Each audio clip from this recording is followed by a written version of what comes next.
ربي ومولودينا والآل والإخوان وسائر الخلان واغفر لي والدينا ربي ومولودينا والآل والإخوان وسائر الخلان يا ربنا اعترفنا بأننا أقترفنا وآننا أسرفنا على لظى أسرفنا يا ربنا اعترفنا بأننا أقترفنا وآننا أسرفنا على لظى أسرفنا فضلا وجودا منا لا باكتساب منا بالمصطفى الرسول نحظى بكل سول فضلا وجودا منا لا باكتساب منا بالمصطفى الرسول نحظى بكل سول يا ربنا اعترفنا بأننا أقترفنا وآننا أسرفنا على لظى أسرفنا يا ربنا اعترفنا بأننا أقترفنا وآننا أسرفنا على لظى أسرفنا يا ربنا اعترفنا بأننا أقترفنا وآننا أسرفنا على لظى أسرفنا يا ربنا اعترفنا بأننا أقترفنا وآننا أسرفنا على لظى أسرفنا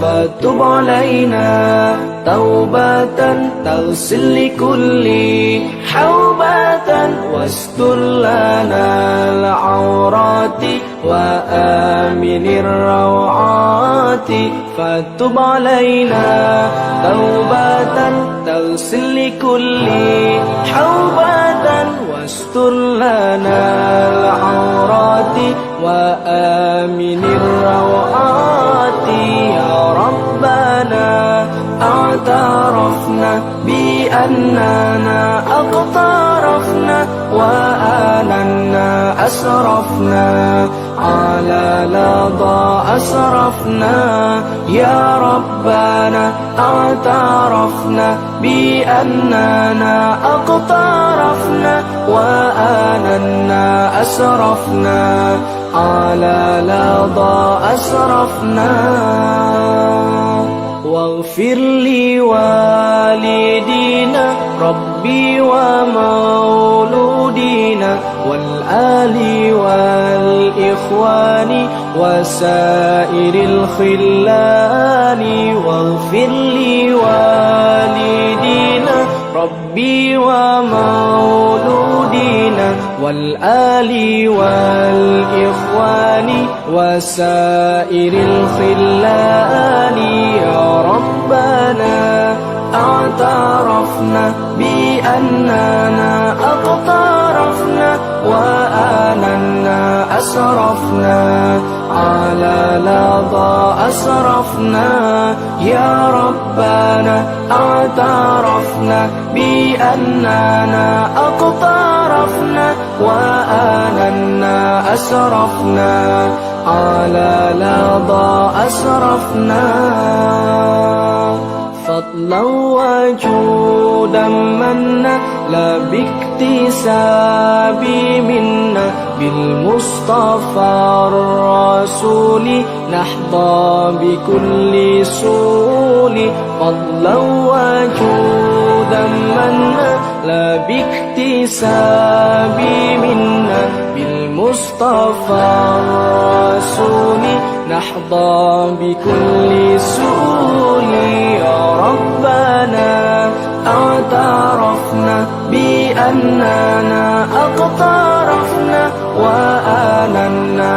أسرفنا على لظى أسرفنا يا ربنا اعترفنا بأننا اقترفنا وآننا أسرفنا على لظى أسرفنا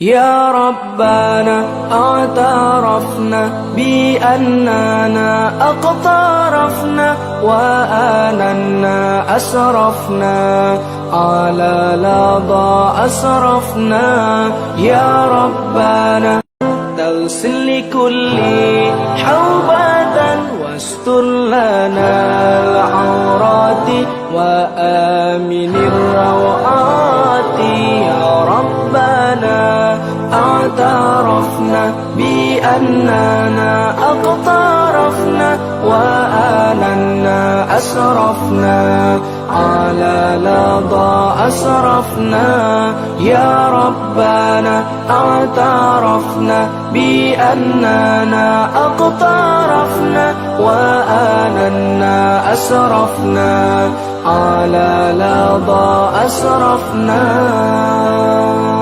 واغفر لوالدينا ربي ومولودينا والآل والإخوان وسائر الخلان واغفر لوالدينا ربي ومولودينا والآل والإخوان وسائر الخلان يا ربنا اعترفنا بأننا اقترفنا وآننا أسرفنا على لظى أسرفنا يا ربنا اعترفنا بأننا اقترفنا وآننا أسرفنا على لظى أسرفنا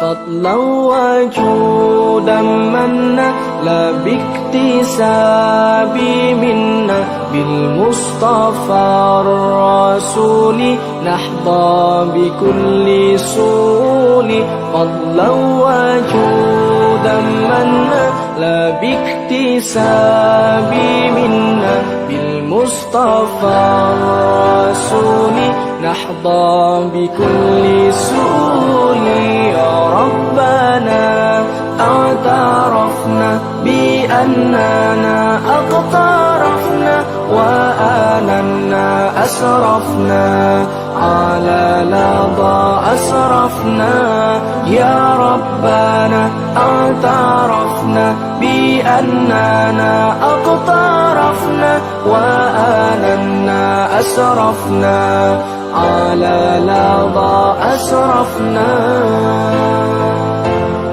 يا ربنا اعترفنا بأننا اقترفنا وآننا أسرفنا على لظى أسرفنا يا ربنا اعترفنا بأننا اقترفنا وآننا أسرفنا على لظى أسرفنا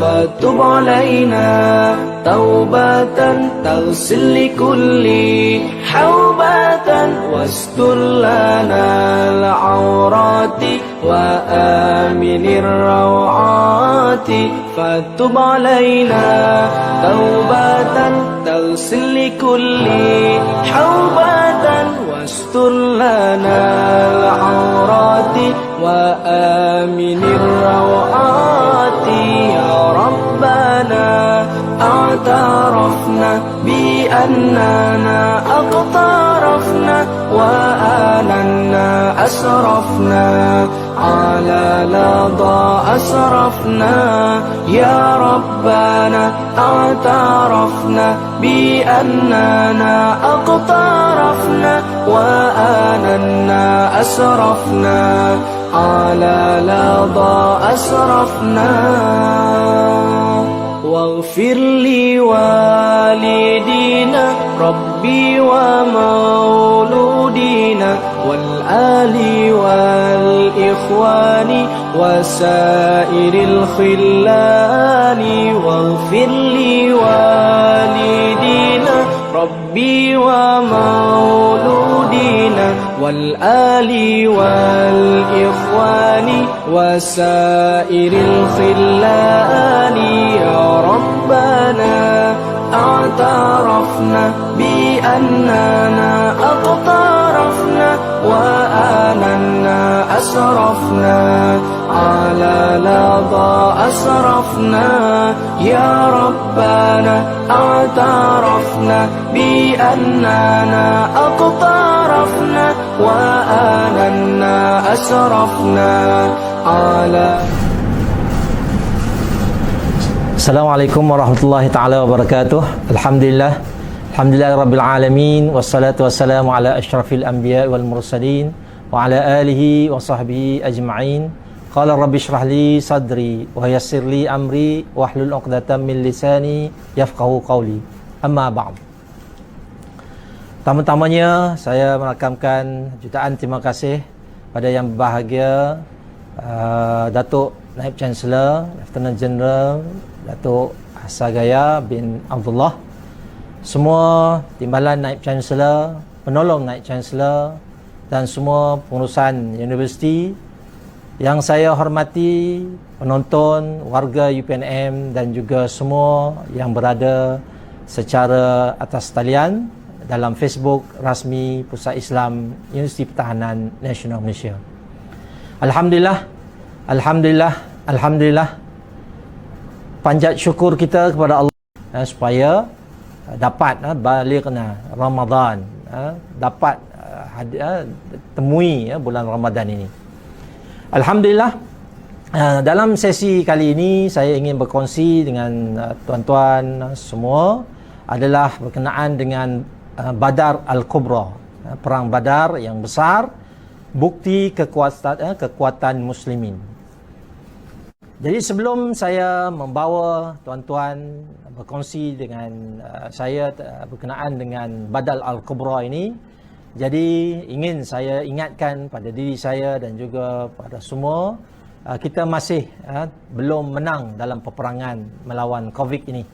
Jadi kita ingat, kita sentiasa membaca doa kepada Allah Subhanahu Wa Taala, mendoakan agar perkara ini diangkat, ujian ini diangkat oleh Allah Subhanahu Wa Taala dalam negara kita dan juga seluruh dunia ini secara amnya. Jadi marilah kita sama-sama mendoa untuk melindungi diri kita dan ahli keluarga kita agar selamat dari terkena penyakit yang berbahaya ini ataupun penyakit yang berjangkit ini. Jadi marilah kita baca doa ini dan kita amalkan doa ini dalam setiap hari sebanyak 28 kali. Mudahnya doa, pendeknya doanya, auzubillahi minasyaitanirrajim, salamun qaulan mir rabbir rahim. Baca je. Salamun qaulan mir rabbir rahim. Salamun qaulan mir rabbir rahim. Dan juga doa-doa yang lainlah kita baca supaya kita selamat dan kita berjaya dalam peperangan melawan COVID ini. Kita tak samalah di zaman Rasulullah. Rasulullah berperang lain. Kita berperang ini jaga diri kita, jaga keluarga kita untuk elakkan daripada perkara-perkara penyakit yang berjangkit ini. Imam Abu Hurairah radhiyallahu anhu pernah berkata, Rasulullah sallallahu alaihi wasallam bersabda, apabila masuk bulan Ramadan, terbukalah pintu-pintu syurga. Futihat abwabul jannah. Dan terkunci segala pintu neraka. Manakala sekalian syaitan dirantai dan dibuka segala pintu rahmat. Bulan Ramadan ni bulan yang penuh dengan rahmat. Sampai orang berniaga pun berlomba-lomba dapat. Yang tak pandai masak pun buka bazar Ramadan dapat untung. Jual air tebu je. Jual air tebu je dalam masa sebulan tu dapat puluh-puluh ribu. Ada yang dapat 8 ribu dan lebih lagi. Alhamdulillah. Dan juga orang bukan Muslim pun seronok juga apabila datang bulan Ramadan ni. Kenapa? Kerana dia boleh pergi bazar Ramadan, boleh beli macam-macam. Kuih yang tak pernah makan dalam bulan lain ada. macam-macam kalau kat Kelantan tu ada tai itik, ada kubah guling, ada kuih landak, macam-macam lah. Segala nama binatang ada diletakkan. Dan perkara itu sangat seronok, dan kita tak pernah jumpa. Masa bulan Ramadan tu kita akan jumpa. Alhamdulillah, rahmatnya bulan Ramadan ini. Dalam surah Al-Baqarah ayat 185, a'udzubillahi minasyaitonirrajim, syahrul ramadan allazi unzila fihi al-Qur'an hudan lin-nas wa bayyinatin minal huda wal furqan faman syahida minkumus syahra falyasum wa man kana maridan aw ala safarin fa'iddatun min ayyamin ukhra yuridullahu bikumul yusra wa la yuridu bikumul usra walitukmilul iddata walitukabbirullaha ala ma hadakum wa la'allakum tashkurun. Sadaqallahul azim. Jadi bulan Ramadan ni adalah bulan yang diturunkan Quran. Quran tu dah hebat dah. Mukjizat. Kitab yang paling agung diturunkan pada bulan itu. Dan bukan saja begitu, Al-Quran tu sebagai panduan, petunjuk kepada manusia untuk menerangkan yang mana hak dan yang mana batil. Sebab itu apabila datang bulan Ramadan, kena puasa.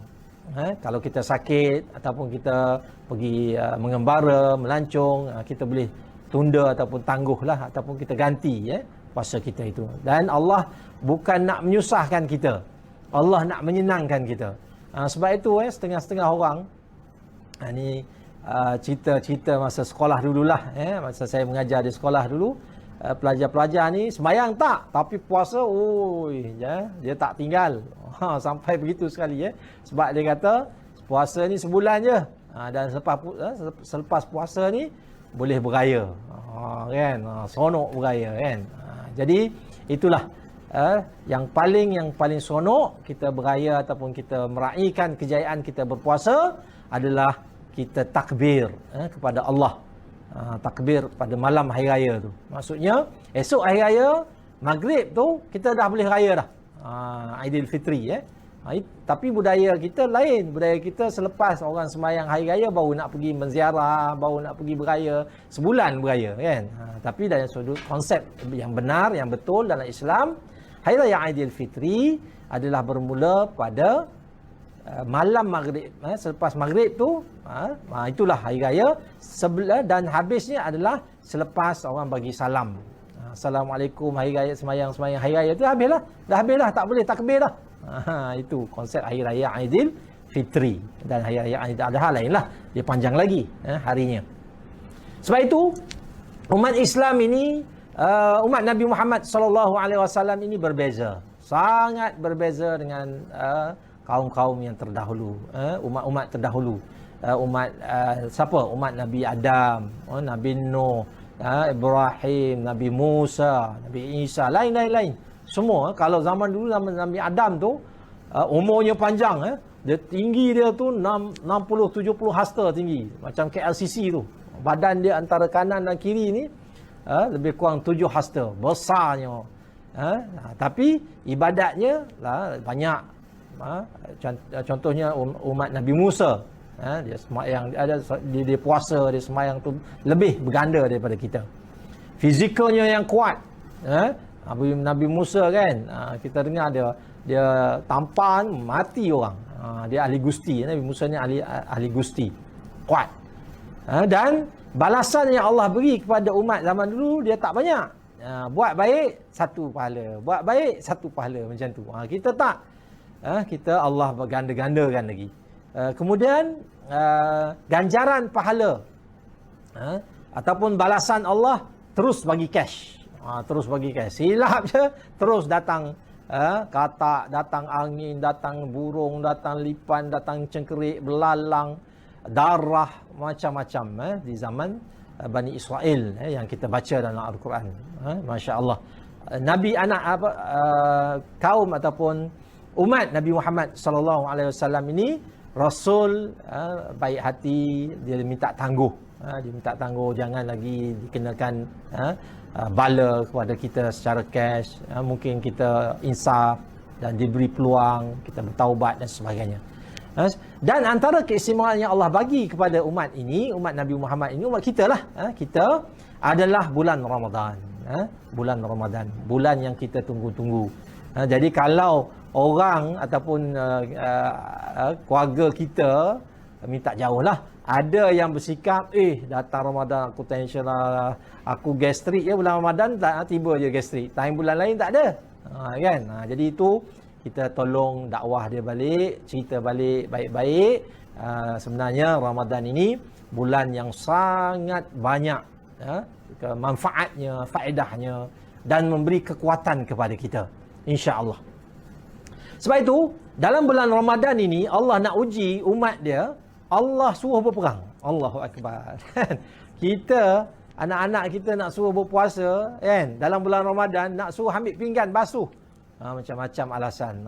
Kakak lah, abang lah. Kan? Kita macam tu. Itu baru nak basuh pinggan. Belum nak cuci rumah.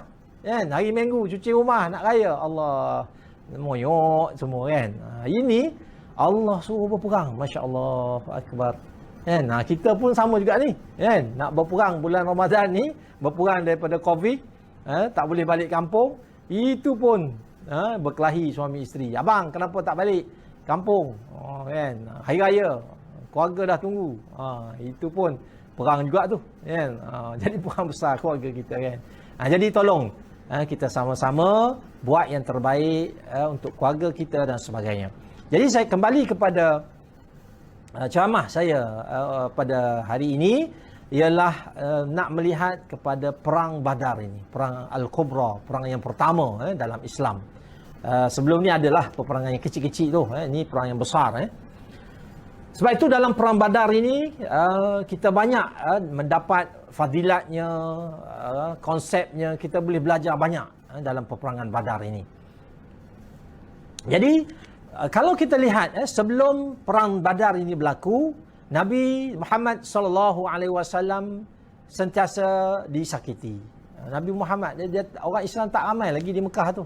Segelintir je yang masuk, hamba abdi, orang biasa-biasa, bukan orang besar-besar ni belum lagi. Otai-otai ni belum lagi, top management belum lagi. Jadi orang bawah, walaupun Nabi Muhammad tu orang yang Al-Amin, tapi pengikut-pengikutnya ramai, orang-orang bawah, hamba abdi dan sebagainya. Selalu disakiti. Diriwayatkan oleh Ibn Mas'ud dalam hadis mengatakan, waktu Nabi sedang solat di Kaabah, Abu Jahal dengan geng-geng dia lah, geng-geng ni, geng-geng nakal ni, Abu Jahal, geng-geng gangster ni, datang duduk berdekatan dengan Rasulullah. Dia tengok, jadi dia tengok Rasulullah tengah sembahyang, dia pun bercakap-cakap, oi, jom, siapa yang nak ambil perut unta ataupun tali perut unta, letak dekat belakang Rasulullah, siapa berani, kan? Maka salah seorang daripada mereka pergi mengambil dan datang semula membawanya. Lalu dia perhati Nabi Muhammad, masa Nabi Muhammad sujud tu, dia ambil uri unta tu, dia letak dekat belakang Rasulullah. Allahu Akbar. Cuba bayangkan kita tengah sembahyang, orang ambil tahi ayam ke, tahi itik ke, tahi kambing ke, letak atas belakang. Berhenti sembahyang, kan? Bertumbuk 7 pusingan tumbuk, kan? Masuk WWE, kan? Jadi sampai begitu. Tapi Rasulullah macam mana? Rasulullah tak buat apa. Ibnu Mas'ud tengok, tapi Ibnu Mas'ud tak mampu. Dia orang kerdil saja masa tu, tak mampu nak buat apa-apa. Jadi alangkah baik kalau aku mampu ni, aku nak pergi menghalang Rasulullah. Menghalang orang-orang kafir terhadap meletakkan najis kepada Rasulullah itu. Ketika itu Abu Jahal dan kawan-kawannya gelak sakan lah. Kah lah, kan, ketawa sambil lihat Rasulullah dalam keadaan begitu. Sedangkan Rasulullah terus sujud, tak bangun-bangun. Rasulullah sujud, dia tenang je, kan. Sehinggalah Fatimah datang ambil uri unta tadi, buang daripada badan Rasulullah sallallahu alaihi wasallam. Barulah Rasulullah angkat daripada sujud itu dan Rasulullah terus berdoa, ya Allah, hukumlah Quraisy. Dengar saja Rasulullah 3 kali baca doa tu, Abu Jahal dengan kawan dia dah panik dah. Sudah. Dia dah tahu Rasulullah ni orang yang amin, orang yang baik. Dia takut doa Rasulullah ni terus dimakbulkan oleh Allah. Dah panik dah. Kan? Dah panik. Baru tahu tadi orang jahat ni dia tak fikir panjang, kan? Dia buat masa tu je. Lepas tu baru berfikir. Jadi Rasulullah terus pada saat itu Rasulullah sebut satu-satu orang yang memusuhi baginda Rasulullah sallallahu alaihi wasallam dan juga memusuhi Islam. Apa sebut Rasulullah? Apa yang Rasulullah sebut? Rasulullah sebut, ya Allah, hukumlah Abu Jahal. Hukumlah Utbah bin Rabi'ah, Syaibah bin Rabi'ah, Walid bin Utbah, Umayyah bin Khalaf, Uqbah bin Abi Mu'aid. Baginda ada menyebut nama yang ketujuh, namun Ibnu Abbas tak dengar Rasulullah sebut senyap. Dan Ibnu Mas'ud terus menyambung ceritanya lagi, demi nyawaku, di tangannya aku melihat sendiri orang-orang yang Rasulullah berdoa pada masa itu saat berlaku perang Badar, semua mayat-mayat dia ada dalam satu lubang besar. Tengok, hadis doa Rasulullah sallallahu alaihi wasallam dimakbulkan Allah. Kita pun manfaat atau faedah yang kita boleh ambil daripada peristiwa ini, kita kalau kita nak doa, sebut nama doa anak kita nak SPM, anak kita nak exam dalam universiti, sebut nama, ya Allah, ya Tuhanku, sebutlah nama anak kita, biarlah lulus kalau anak saya Nur Ibtihal, Ahmad Fadil Haikal, Ahmad Firdaus Husaini, biarlah berjaya dalam kehidupan, peperiksaan dia, peperiksaan universiti, SPM dan juga sebagainya. Sebut. Barulah Allah ataupun para malaikat membawa doa kita dan Allah terima doa kita. Kalaulah kita dah 50 tahun hidup, tak pernah doa, tak pernah sebut nama mak kita, nama adik-beradik kita, Allahu Akbar. Macam mana? Doa secara umum je. Ya Allah, ya Tuhanku, seperti di atas, seperti semalam. Doa setiap masa kan. Rabbana atina fid dunya hasanah tu nak ringkaskan lagi, seperti di atas. Tak boleh, kena sebut satu-satu. Sama juga dengan kita nak mohon doa syurga Allah. Syurga Allah yang besar kan. Kita belajar ada 4 syurga yang besar tu. Kita kena sebut. Jangan, ya Allah berilah syurga kepada aku. Bukan begitu. Kena sebut. Ya Allah, ya Tuhanku, anugerahkanlah syurga Firdaus, Jannatul Adnin, Jannatul Firdaus, Jannatul Adnin, Jannatul Khuldi, Jannatul Ma'wa. Kena sebut. Barulah checklist ada kan. Kita pun macam itulah. Kita nak beli rumah, pergi kedai, kontraktor ataupun kedai apa tu yang jual rumah tu kan. Datang, cik nak beli rumah. Mana? Rumah, nak beli rumah. Nak beli rumah banyak jenis. Corner lot, semi-D, bungalow, penthouse, macam-macam rumah kan. Apartment, flat, pangsapuri. Ada 3 bilik, ada 2 bilik, ada 5 bilik, ada 2 bilik air. Kena sebut. Barulah jelas. Barulah orang tu, okey, ni harganya, ini rumahnya. Kita pun begitu. Ambil hadis ini, kita doa insya-Allah. Dan kalau boleh kita doa yang baik-baik. Doa yang baik-baik dan sebut nama ibu kita, ayah kita, anak-anak kita supaya berjaya. Okey, ini adalah salah satu kronologi berlakunya peristiwa Badar ini. Apabila perjalanan sukar, Nabi, percubaan pertama Nabi untuk menghalang bisnes Abu Sufyan yang bawa barang dagangan dia ke Syam tu tak berjaya pada masa itu. Kemudian percubaan kedua lagi, Rasulullah merancang percubaan untuk menghalang Khalifah Abu Sufyan ni, tak berjaya juga. Sebab apa? Sebab bukan Rasulullah, ini saya nak betulkan, setengah orang kata apalah Rasulullah ni buat macam tu. Tak. Sebenarnya Rasulullah nak ambil hak yang dirampas oleh musyrikin Mekah terhadap tanah ataupun harta-harta orang Islam. yang tinggalkan tanah mereka, kekayaan mereka di Mekah. Tu Rasulullah nak ambil balik. Mereka yang rampas, orang jahat ni. Jadi rancangan itu diketahui.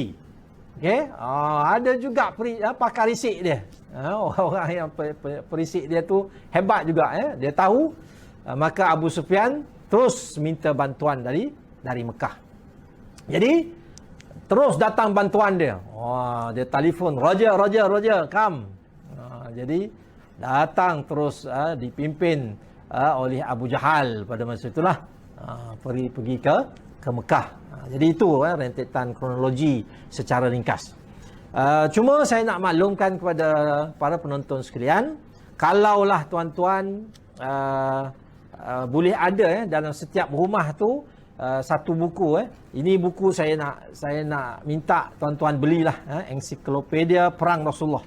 Ini satu buku yang sangat cantik yang boleh tuan-tuan dan puan-puan belajar dan tunjuk kepada anak-anak tuan-tuan bagaimana perang Rasulullah daripada awal sampai akhir Rasulullah, kehidupan Rasulullah wafat, kita boleh baca, dan sangat cantik dia punya kronologi ataupun gambar-gambar dia yang sangat cantik.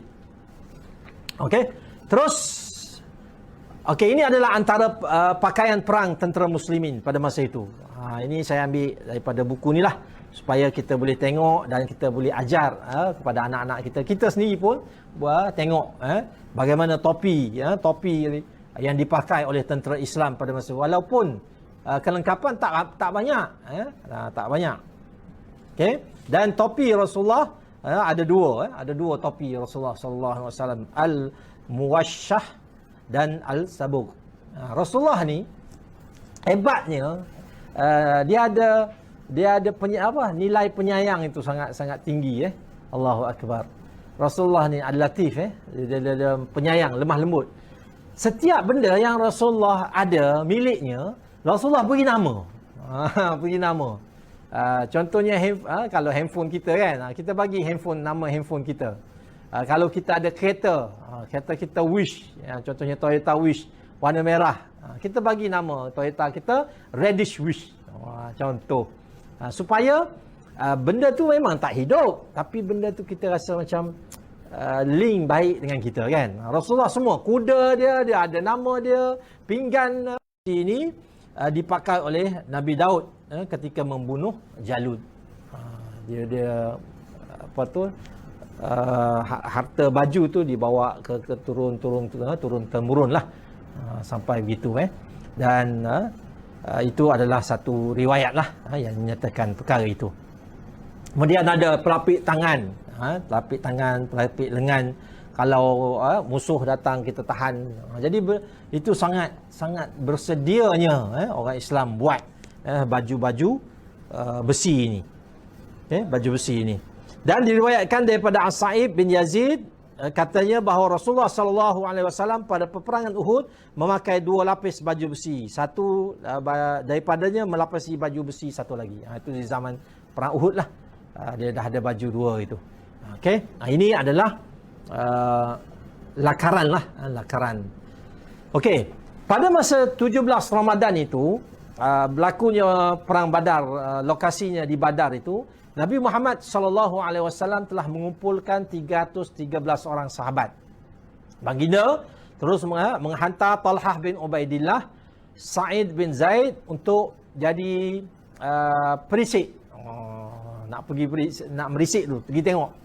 Okey, macam mana rombongan Abu Sufyan ni daripada pulang daripada Syam ni, sebab nak ambil, nak kutip hasil dagangan itu. Okey.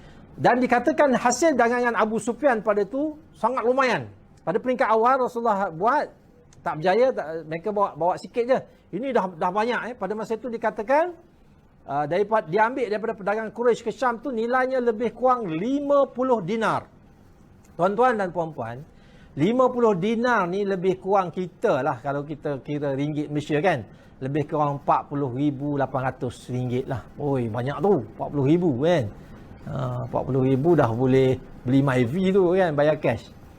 Jadi banyak barang dagangan dibawa oleh 1000 ekor unta dan ada 40 pengawal bawa dagangan ni. Jadi sebab itu Rasulullah mahu ambil balik dagangan-dagangan ini dan diagihkan kepada orang-orang Islam di Madinah.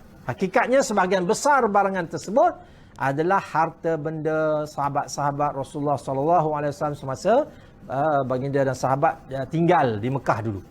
Nak ambil baliklah sebab mereka ni merompak harta orang. Jadi tentera sahabat ataupun tentera Rasulullah SAW hanya mempunyai 70 ekor unta dan 2 ekor kuda saja. Dan 2 ekor kuda ni bergilir-gilir. Zubair bin Awam, Miqdad bin Aswad Al-Kindi. Dan seekor unta dikongsi 3 orang sahabat termasuk Rasulullah SAW. Jadi antara Madinah ke Badar itu jaraknya 130 km. Allahu Akbar.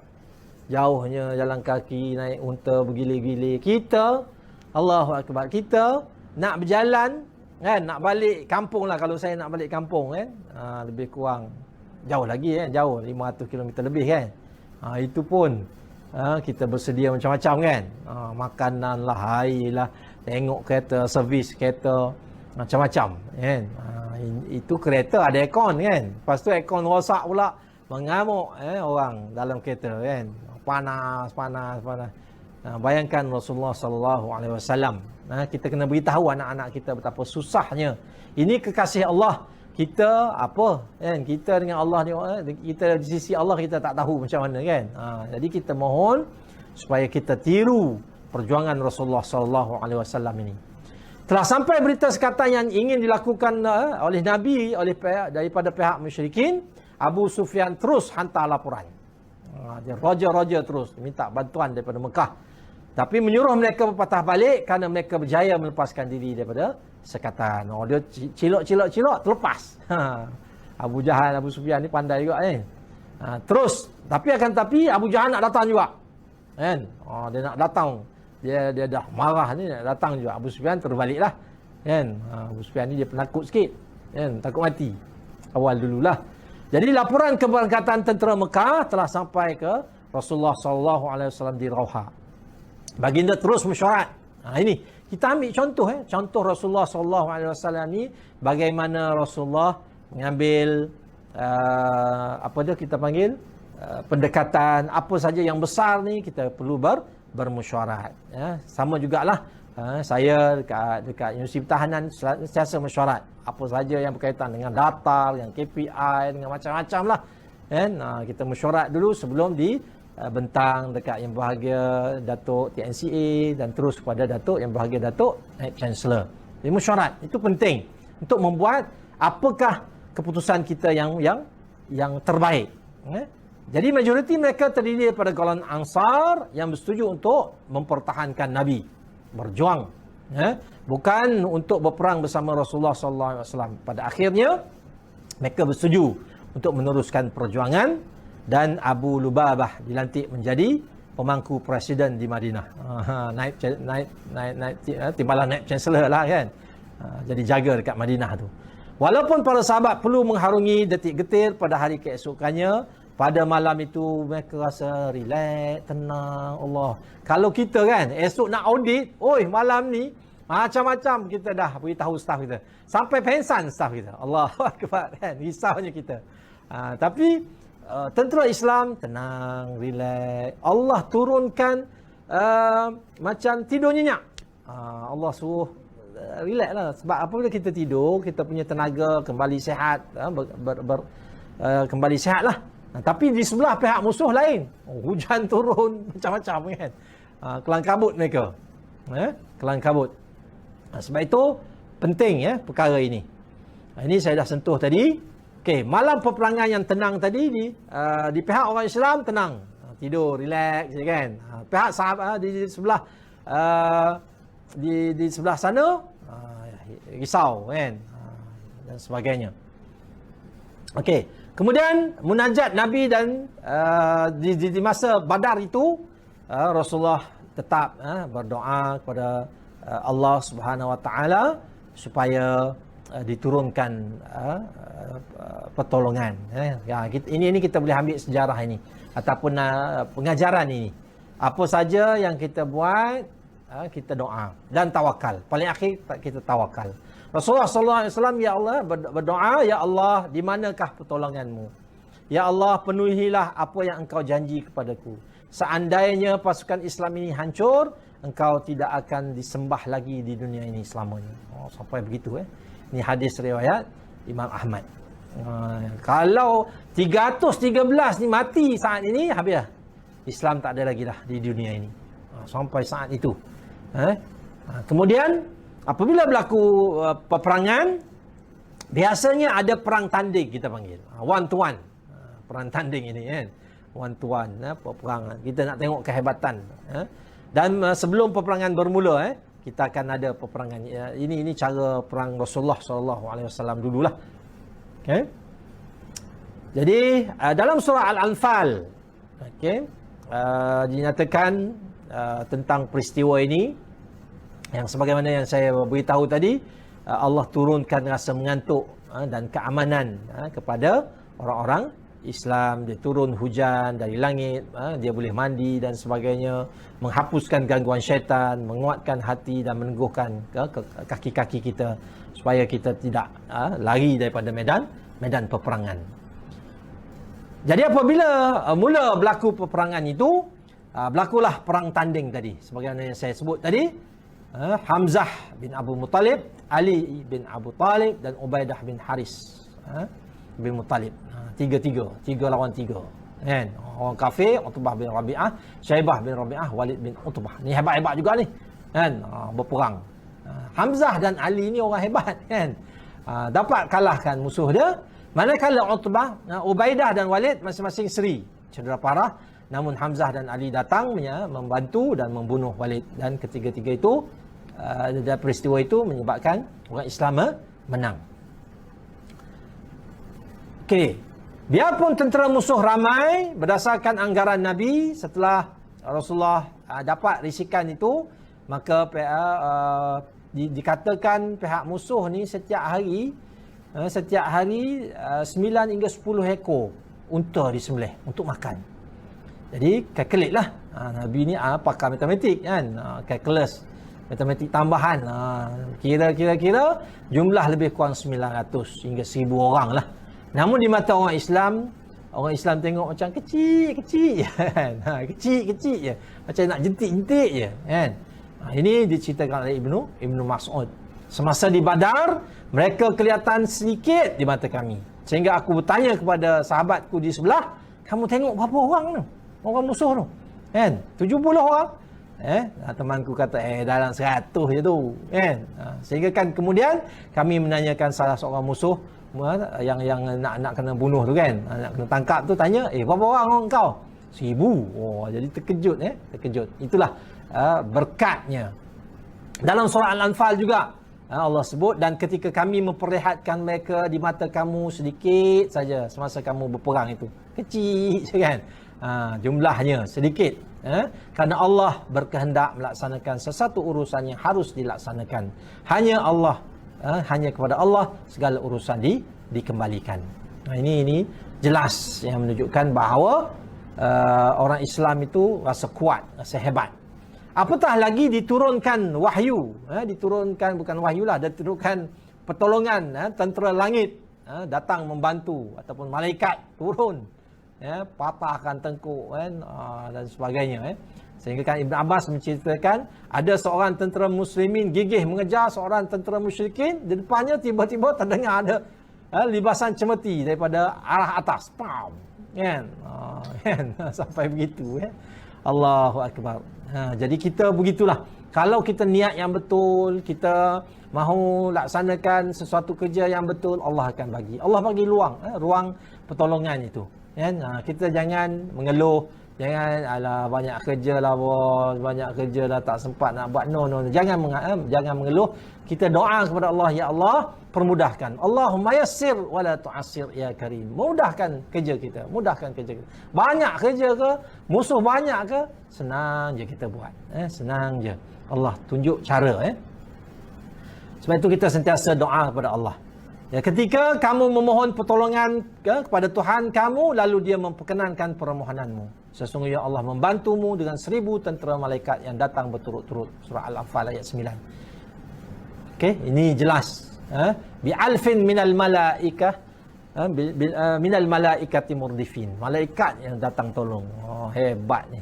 Kita tengah buat kerja kan, ada kursus angkat meja kan, nak susun dewan makan, nak susun dewan khusus tu, kita angkat seorang-seorang berpeluh kita kan. Tapi ada orang datang, tiba-tiba ada pelajar datang. Oh, senangnya, seronoknya, happynya kita.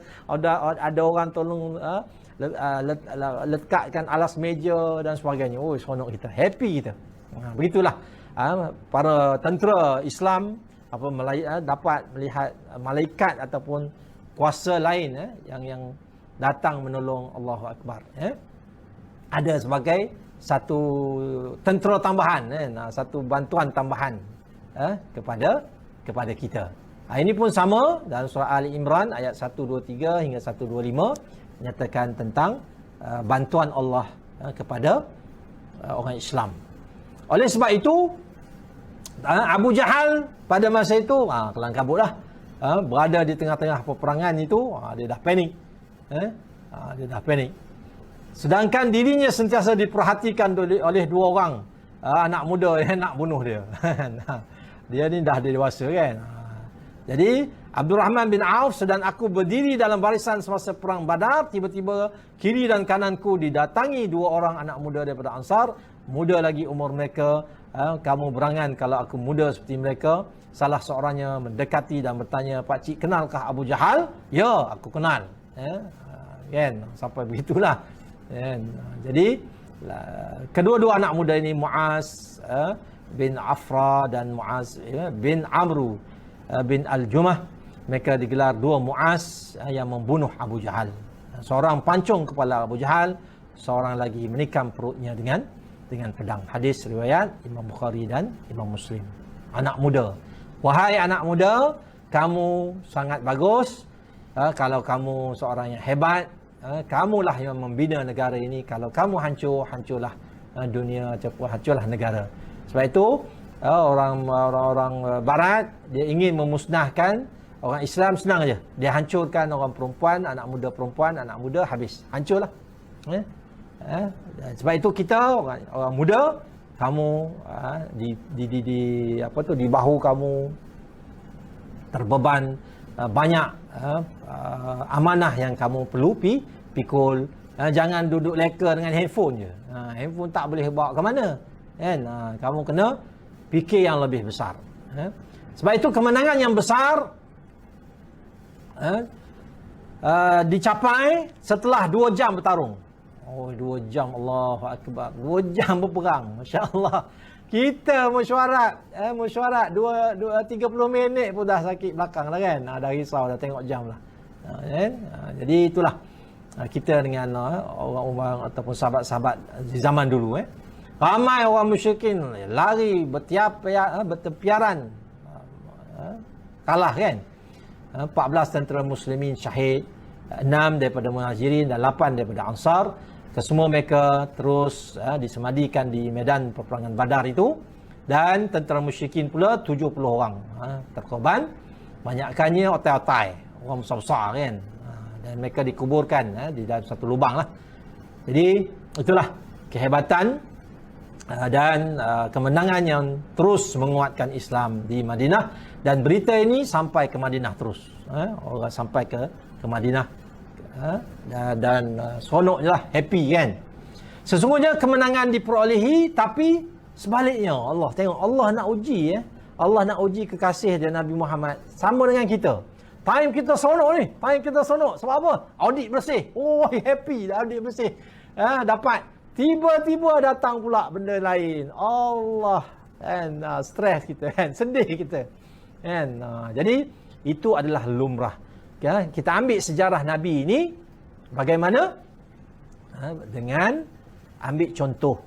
Kemenangan ini adalah apabila kita seronok sangat, jangan seronok sangat. Apabila berita gembira datang, jangan seronok sangat.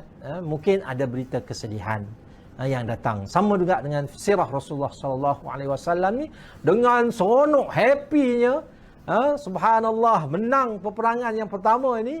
Jalan sampai tengah jalan, Allahu Akbar, ada orang cerita bahawasanya anak Rasulullah sallallahu alaihi wasallam Ruqayyah binti Muhammad meninggal. Allahu akbar. Jadi bagaimana seorang ayah anak dia meninggal, sedih sedih.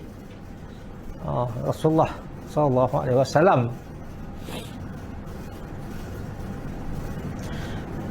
jadi itulah. Walaupun begitu, penduduk Madinah terus berkata, ketika berita kemenangan kaum muslimin di Badar sampai kepada kami, ketika itulah Rasulullah sallallahu alaihi wasallam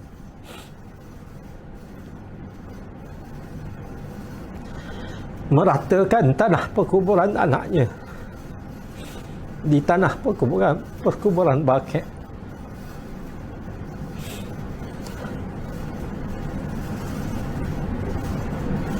Allahu akbar. Allahu akbar. Allahu akbar.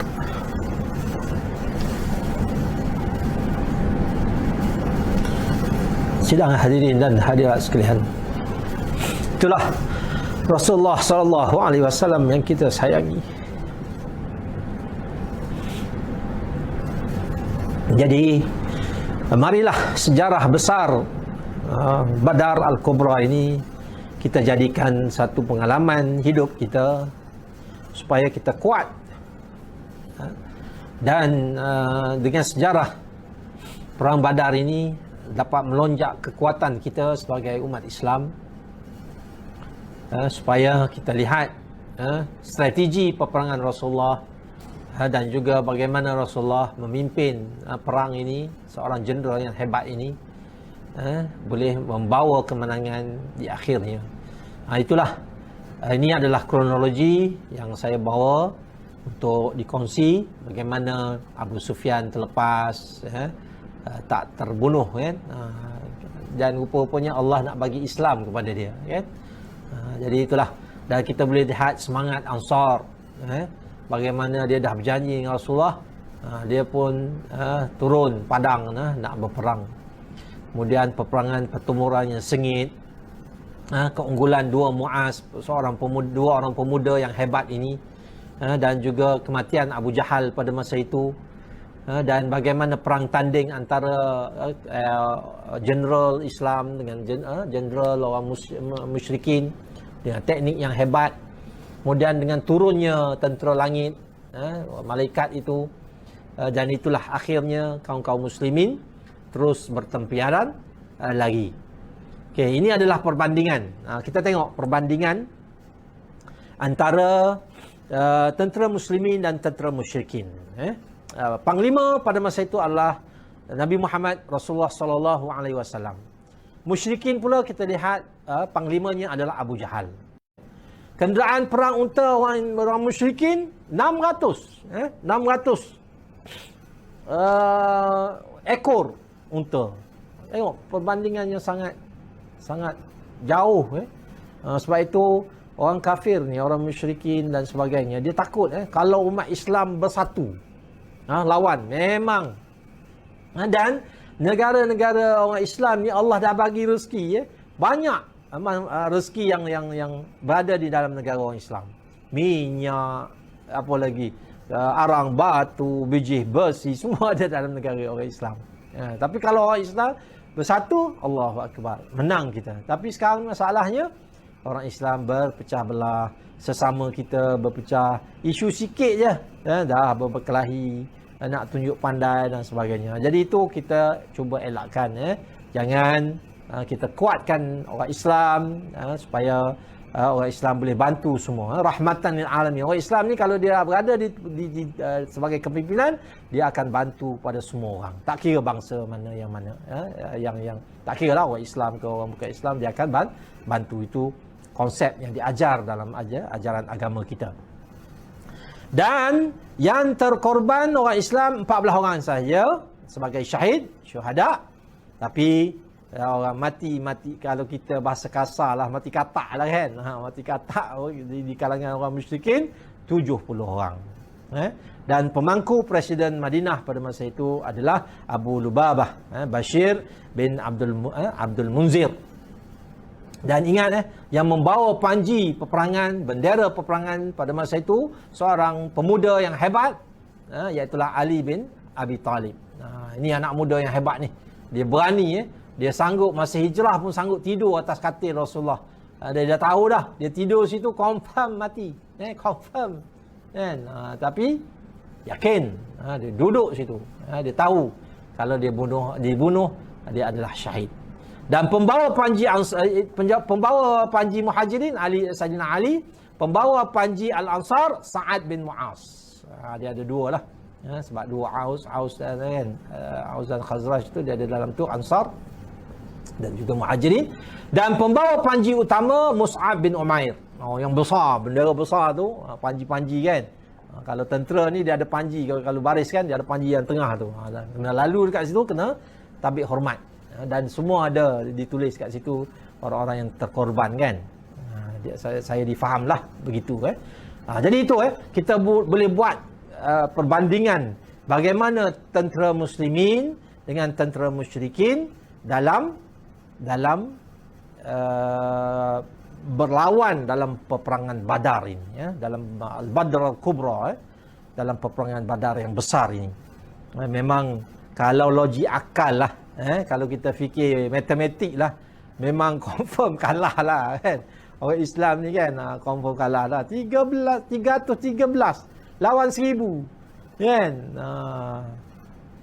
Tak mampu kita, tak sure teman dengar kan, compare kak cakap je kan. Tarak cetong kan kata kan. Jadi itulah kehebatan bagaimana strategi Rasulullah buat perkara ini.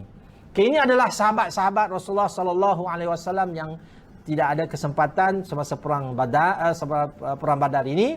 Utsman bin Affan, Talhah bin Ubaidillah, Sa'id bin Zaid, Abu Lubabah Bashir bin Abdul Munzir, Haris bin Hatib, Asim bin Adi, Abu Siyah bin Thabit, Haris bin Sumah, Khawat bin Jubair, Sa'ad bin Malik. Dan mereka ada sebablah, ada sebab-sebab mereka tidak pergi perang. Kita pun begitulah. Sebab itulah kita dalam minit mesyuarat, dalam kelas kita kan, kalau pelajar tak masuk ataupun tak hadir mesyuarat, kita kena bagi dalam alasan, kena tulis tidak hadir dengan alasan. Inilah sejarahnya Nabi Muhammad ni kan. Dia minta bagaimana perkara ini kena nyatakan. Utsman bin Affan kenapa tak pergi perang Badar? Dia arah tinggal di Madinah untuk menjaga anak Nabi dan sebagai isterinya juga Ruqayyah yang sedang sakit pada masa itu. Jadi Talhah bin Ubaidillah, Sa'ad bin Zaid, kenapa? Sebab mereka berada di luar outstation. Outstation di Madinah. Jadi itulah antara sahabat-sahabat Rasulullah sallallahu alaihi wasallam. Abu Lubabah Bashir kita dah beritahu tadi, dia adalah pemangku presiden Madinah pada masa itu. Dia membantu pentadbiran lah, urus takbir, governance di Madinah. Haris bin Hatib diarah pulang untuk menjaga Bani Amr bin Auf. Amr bin Auf. Asim bin Adi menjaga penduduk kampung, dan juga Abu Siyah bin Thabit tadi dia patah kaki. Dia tengah berjalan-jalan tu patah kaki, bawa balik lah. Jadi Haris bin Sumah terjatuh, patah kaki, bawa balik. Sebab kalau perang pun dia punya kekuatan tu bukan 100% dah. Kan? Jadi baik kita suruh dia pulang dan dia sihat, dan baru datang lagi untuk berperang yang lain. Dan sebagainya. Jadi itulah antara orang-orang yang hebat. Dan Umar bin Abi Waqqas ni salah seorang daripada 14 syuhada Badar, yang merupakan adik pada panglima Nabi, itulah Sa'ad bin Abi Waqqas. Ini seorang yang hebat ni. Seorang yang hebat. Tuan-tuan dan puan-puan, para penonton boleh baca dalam slide saya ni antara jejak sahabat. Mungkin kita boleh letak nama anak kita kan, anak kita, anak saudara kita ke, kita letak nama anak-anak yang begini sebagai tokoh hebat ini. Okey, ini adalah salah sedikit gambar ilustrasi dalam buku ini, menyatakan tentang bagaimana peperangan itu berlaku, bagaimana peperangan ini berlaku di lembah Badar itu, tentera musyrikin di bawah tu dan atas tu adalah tentera muslimin. Rasulullah bagilah bagaimana peperangan ini berlaku, dan ini strategi yang paling hebat yang ada dalam sejarah peperangan. Ini adalah senarai-senarai sahabat yang mati syahid, 14 syuhada Badar. Kalau tuan-tuan pergi dekat lembah Badar tu, boleh dia tulis kat situ 10 ini. Dan kalau boleh nama-nama ini kita letaklah nama anak kita, kan? Muawiz, Yazid, Umair, Auf, Harithah dan sebagainya. Dan inilah kita doakan mereka dicucuri rahmat dan confirm dah kalau syuhada ni confirm masuk syurga. Kita belum lagi, kita belum tahu. Jadi perkara-perkara ini kita ambil berat dan kita niatlah, niat dalam diri kita, cita-cita kita untuk mati syahid insya-Allah. Wallahu alam bagaimana kita tu kita mati dalam husnul khatimah. Kita harap begitulah. Jadi ini adalah beberapa perkuburan dekat lembah Badar itu, dan juga berlaku perkara masjid masjid yang ada dekat situlah, masjid Al-Arsh. Al-Arsh ini adalah masjid dikatakan didirikan khemah dan pos peninjau orang muslimin semasa perang Badar tu. Di kawasan itulah orang Islam letak macam pos nak skodeng lah kita letak sekarang kan, cara bahasa sekarang kan, skodeng, nak tengok pantau bagaimana keadaan, bagaimana musuh dan sebagainya. Jadi ini adalah perkara-perkara yang sangat menarik, dan yang kalau ada masa kita boleh pergi tengok perkara ini. Dan akhirnya sebelum saya tamat, kesimpulan perang Badar, bukti kekuatan muslimin ini memang perjuangan yang sangat besar. Dia adalah sangat berat bagi orang muslimin yang benar-benar kuat imannya, yang merasa kemanisan imannya. Dan saya pun mohon doa setiap hari supaya Allah kekalkan, kuatkan iman kita semua, supaya kita mendapat keberkatan, kesabaran dan beroleh kejayaan dalam hidup kita insya-Allah. Bukan saja di dunia kita berjaya, tapi di hari akhirat kita mendapat syafaat kubra, syafaat kubra daripada Nabi Muhammad sallallahu alaihi wasallam. Dan di bulan Ramadan ini kita carilah peluang terbaik untuk kita. Dan tahun lepas kita dah PKP, kita dah semayang witir, semayang tarawih, berzikir dengan family kita dekat rumah. Tahun ni wallahu alam kan, kita dah boleh buka separuh-separuh, dah boleh pergi masjid. Kita pergilah penuhi, hidupkan, imarahkan ibadat kita di bulan Ramadan ni. Cari peluang, insya-Allah kita akan bertemu bulan Ramadan dan yang akan datang, dan kita bertemu pula dalam bulan Ramadan itu adalah malam Lailatul Qadr, khairum min alfi syahr. Jadi itu daripada saya, yang baik itu datangnya daripada Allah Subhanahu Wa Taala, dan yang lemah itu datang daripada hamba-Nya yang sememangnya lemah. Kalau ada kesalahan saya mohon maaf, dan kita akan bertemu lagi insya-Allah di ruangan masa yang lain insya-Allah. Assalamualaikum warahmatullahi taala wabarakatuh. يا ربنا اعترفنا بأننا أقترفنا وآننا أسرفنا على لظى أسرفنا.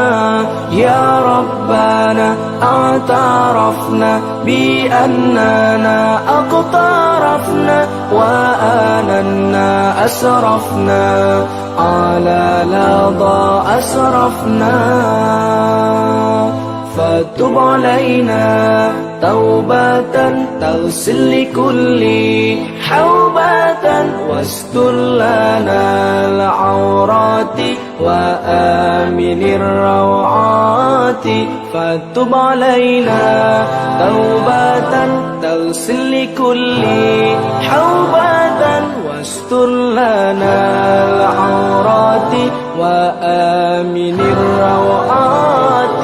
يا ربنا اعترفنا بأننا أقترفنا وآننا أسرفنا على لظى أسرفنا يا ربنا اعترفنا بأننا أقترفنا وآننا أسرفنا على لظى أسرفنا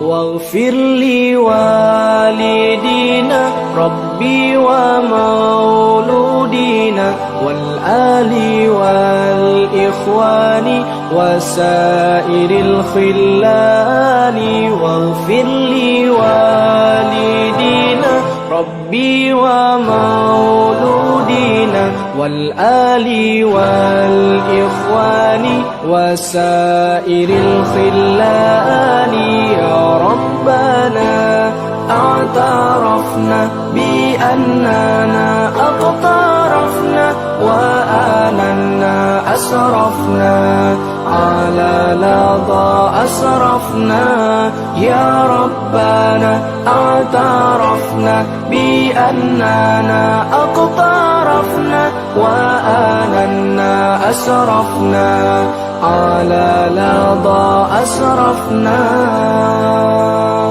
فضلا وجودا منا لا باكتساب منا بالمصطفى الرسول نحظى بكل سول فضلا وجودا منا لا باكتساب منا بالمصطفى الرسول نحظى بكل سول يا ربنا اعترفنا بأننا أقترفنا وآننا أسرفنا على لظى أسرفنا يا ربنا اعترفنا بأننا أقترفنا وآننا أسرفنا على لظى أسرفنا يا ربنا اعترفنا بأننا أقترفنا وآننا أسرفنا على لظى أسرفنا يا ربنا اعترفنا بأننا أقترفنا وآننا